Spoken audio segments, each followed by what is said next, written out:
ঠাকুর শ্রীরামকৃষ্ণ বলেছিলেন, শুধু ব্রহ্ম ব্রহ্ম বললে কি হবে?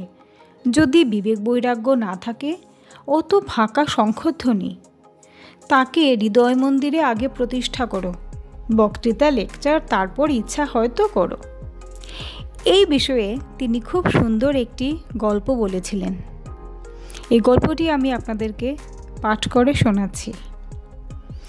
এক গ্রামে পদ্মলোচন বলে একটি ছোকরা ছিল। লোকে তাকে পদপদ বলে ডাকত। গ্রামে একটি পোড়া মন্দির ছিল। ভিতরে ঠাকুর বিগ্রহ নাই। মন্দিরের গায়ে অশ্বত্থ গাছ, অন্যান্য গাছপালা হয়েছে। মন্দিরের ভিতরে চামচিকা বাসা করেছে। মেঝেতে ধুলা ও চামচিকার বিষ্ঠা। মন্দিরে লোকজনের আর যাতায়াত নাই।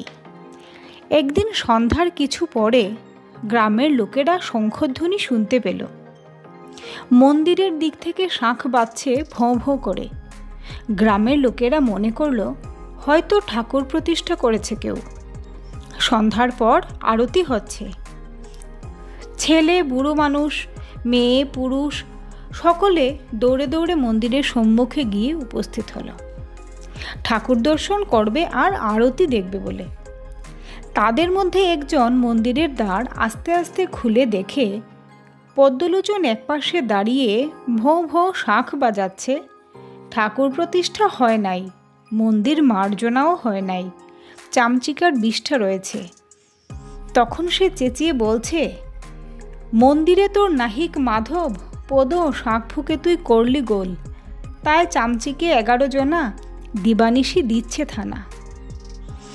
যদি হৃদয় মন্দিরে মাধব প্রতিষ্ঠা করতে চাও, যদি ভগবান লাভ করতে চাও, শুধু ভোঁ ভোঁ করে শাঁখ ফুকলে কি হবে? আগে চিত্তশুদ্ধি, মন শুদ্ধ হলে ভগবান পবিত্র আসনে এসে বসবেন। চামচিকার বিষ্ঠা থাকলে মাধবকে আনা যায় না। 11 জন চামচিকা 11 ইন্দ্রিয়, 5 জ্ঞানেন্দ্রিয়, 5 কর্মেন্দ্রিয় আর মন। আগে মাধব প্রতিষ্ঠা, তারপর ইচ্ছা হয় বক্তৃতা লেকচার দিও। আগে ডুব দাও, ডুব দিয়ে রত্ন তোলো, তারপর অন্য কাজ। কেউ ডুব দিতে চায় না। সাধন নাই, ভজন নাই, বিবেক বৈরাগ্য নাই, 2-4টে কথা শিখেই অমনি লেকচার। লোকশিক্ষা দেওয়া কঠিন। ভগবানকে দর্শনের পর যদি কেউ তার আদেশ পায়, তাহলে লোকশিক্ষা দিতে পারে। জয়তু শ্রীরামকৃষ্ণ।